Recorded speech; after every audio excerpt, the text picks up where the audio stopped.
செவிவழி கதை கேட்க வந்திருக்கும் அன்பு நேயர்களுக்கு இனிய வணக்கங்கள்.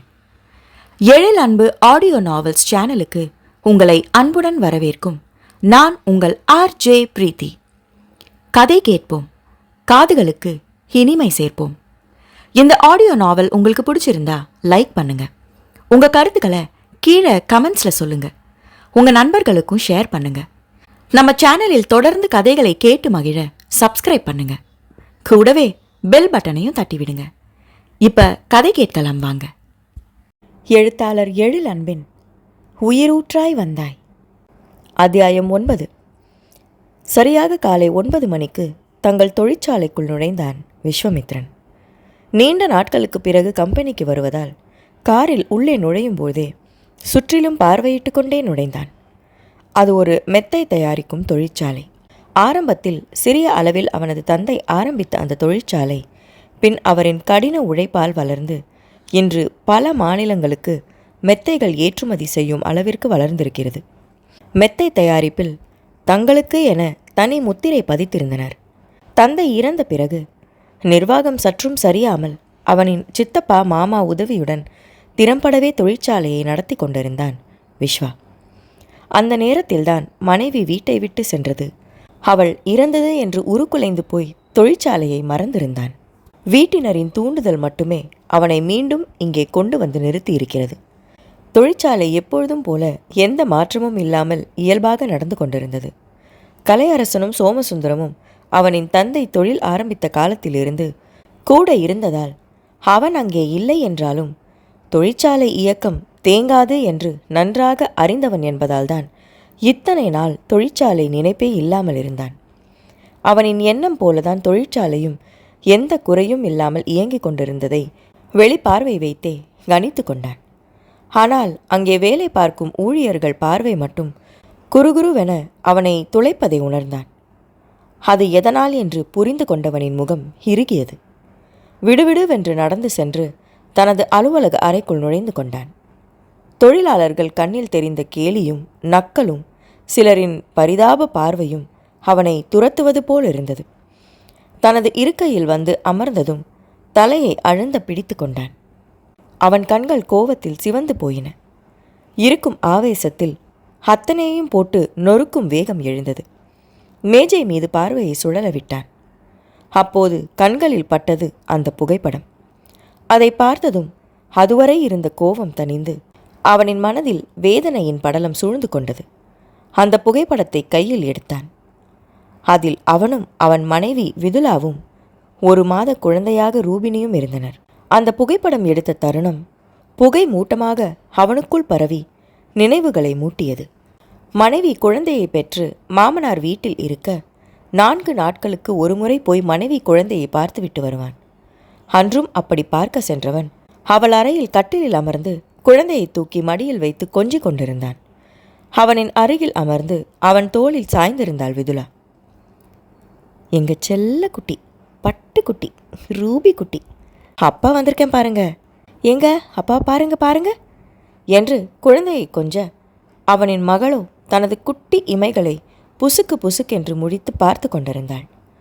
சமத்து குட்டி, அப்பா சொல்றது உனக்கு புரியுதாடா? இங்க பாரு விது, எப்படி கண்ணை உருட்டி உருட்டி பார்க்குறான்னு மனைவியிடம் பெருமையாக சொன்னான்.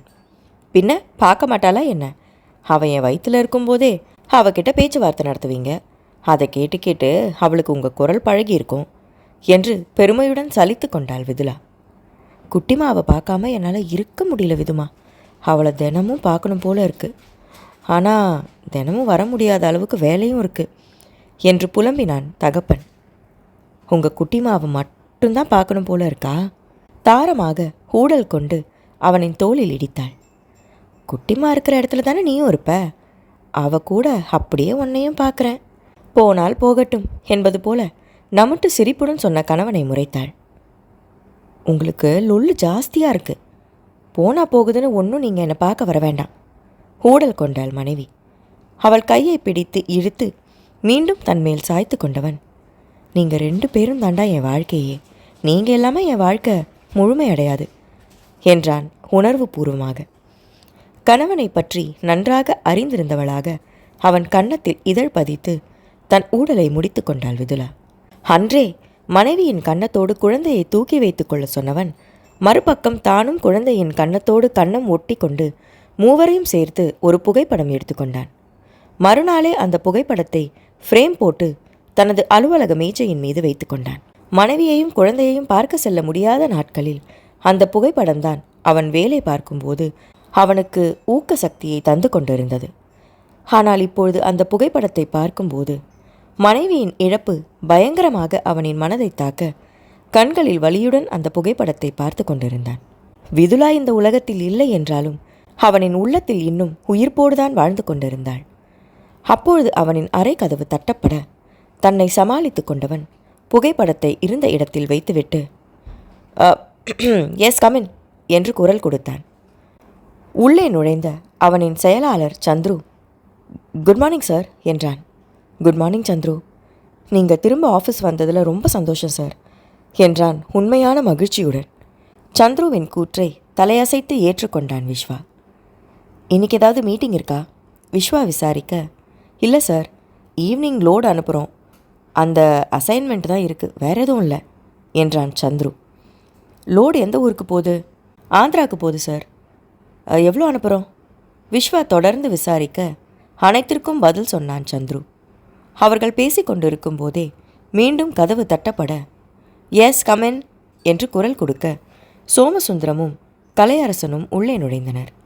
அவர்களை பார்த்து வரவேற்பாக தலையை அசைத்தவன், ஓகே சந்துரு, வேற ஏதாவது வேணும்னா நான் கூப்பிடுறேன் என்றான் விடை கொடுக்கும் விதமாக.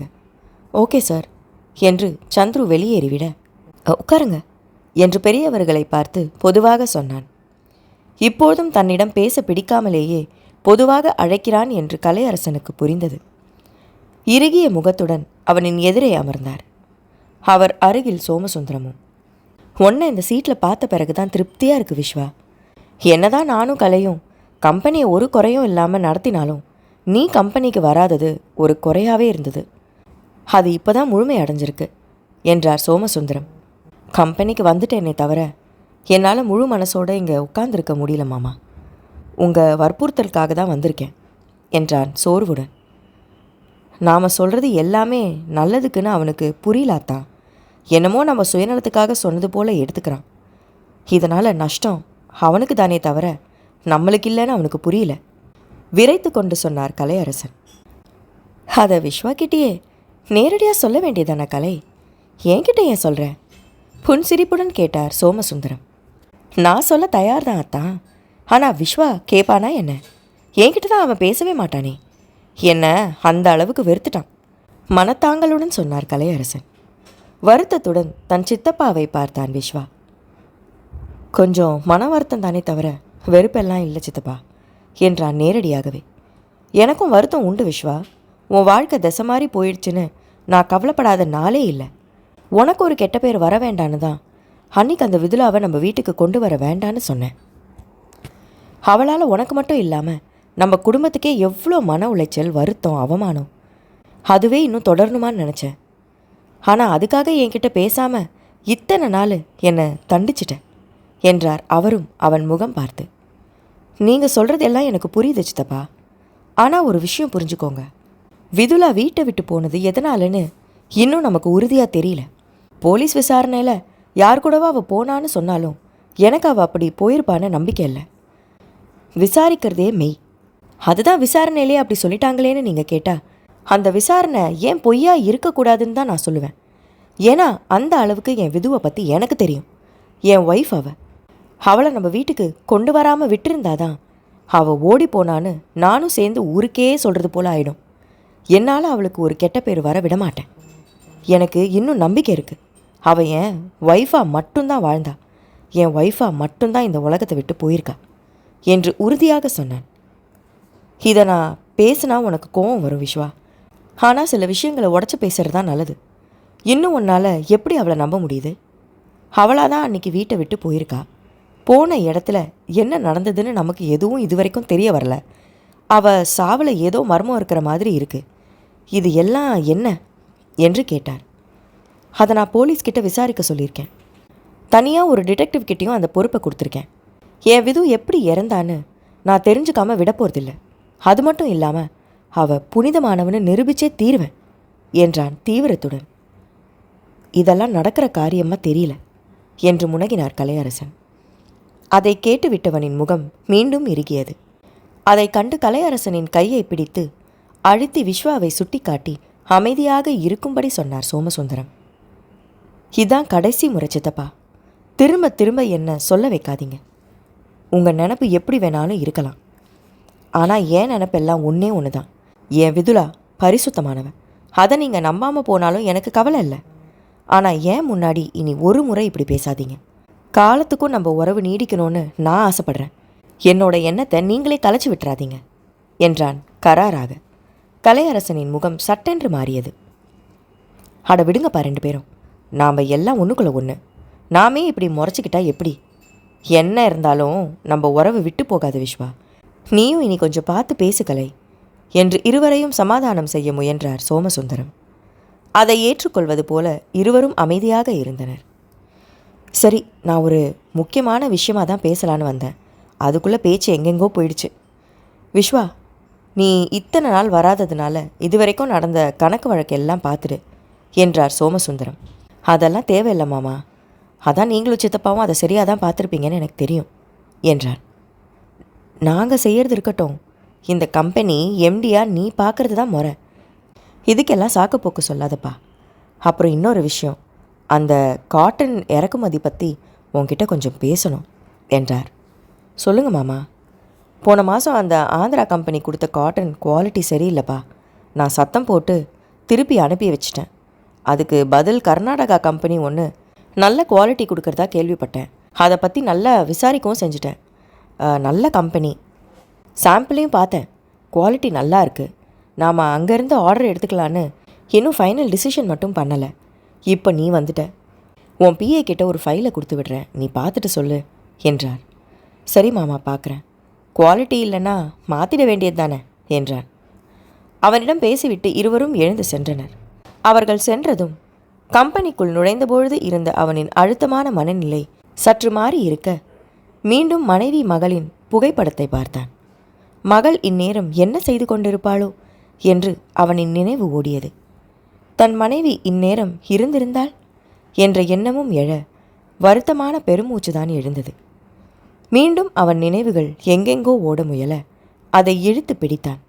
மனைவியின் இறப்பு பற்றிய விசாரணையை தான் இன்னும் முடக்கிவிட வேண்டும் என்று நினைத்து கொண்டான். மேலும் அவனை மீறி சிந்தனை வளர ஆரம்பிக்க அவனுக்கு உதவுவது போல அவனின் செயலாளர் உள்ளே ஒரு ஃபைலுடன் வர அதன் பிறகு வேலையில் மூழ்கி போனான்.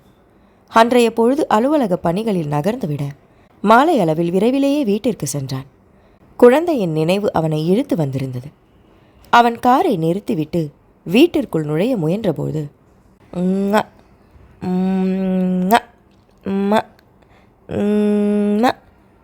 என்று மழலை குரல் தோட்டத்தின் பக்கவாட்டில் இருந்து கேட்க, ரூபி குட்டி இங்கே இருக்காளா என்று நினைத்து கொண்டே தானும் தோட்டம் பக்கம் சென்றான். செல்ல குட்டி, பப்பு குட்டி, என் அம்மு குட்டி, பப்ளு குட்டி, எங்க சொல்லுங்க? அம்மா சொல்லு குட்டிமா, அம்மா அம்மா சொல்லுங்க என்று யதுநந்தினி குழந்தையை தன் மடியில் கிடத்தி சொல்லிக் கொடுத்து கொண்டிருக்க, அம்மா என்று சொல்லும் முயற்சியில் இறங்கிக் கொண்டிருந்தாள் குழந்தை. யதுநந்தினியின் தொடர் பேச்சை கவனிக்காமல் தன் மகளின் மழலை குரலில் மயங்கியபடி அவர்கள் அருகே சென்றான். மடியில் இருந்த குழந்தையிடம் யதுநந்தினி குனிந்தபடி பேசிக் கொண்டிருந்ததால் அவன் வரவை அவள் உணரவில்லை.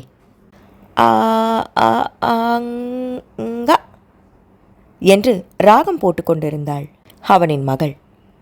ரூபி குட்டி இங்க என்ன செய்றீங்க என்று அவன் குரல் கேட்டபோதுதான் விழுக்கென்று தலையை நிமிர்த்தினாள் யதுநந்தினி. குழந்தையும் தந்தையின் குரல் கேட்டதும் அவனின் புறம் திரும்பி இருந்தாள். அவனின் பார்வை முழுவதும் குழந்தையின் மீது இருக்க தன் மகளை நோக்கி கையை நீட்டினான். அவளும் தூக்கு என்பது போல நந்தினியின் மடியிலிருந்து துள்ளினாள்.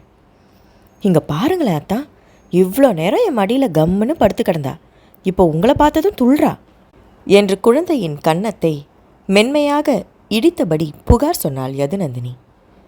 ஏய், குட்டிமாவுக்கு வலிக்க போகுது என்று பதறினான் தகப்பன். அட ரொம்பதான் என்று நொடிந்து கொண்டவள் விட்டால் அவள் மடியிலிருந்து விழப்போவது போல துள்ளி குதித்த ரூபினியை தூக்கி அவனிடம் நீட்டியவள். பிடிங்க உங்க புள்ளைய, இவ்வளோ நேரம் தூக்கி வச்சிருந்தா என்ன மறந்துட்டு ரொம்ப தான் துள்றா என்றாள் சடைப்பாக. குழந்தையை தான் வாங்கி கொண்டவன், என் பேபி குட்டி அப்பாவை தேடி இருக்கு இல்லடா செல்லம், அப்பாவை தேடுனீங்க தானே என்று குழந்தையிடம் கேட்க, அவளோ இவ்வளவு நேரம் என்னை விட்டு எங்கே சென்றாய் என்பது போல தகப்பனின் கன்னத்தை கடித்து வைத்தாள். பல்முளைக்காத ஈறுகள் அவனின் கன்னத்தை சுகமாக தீண்டி எச்சில் பதித்தது.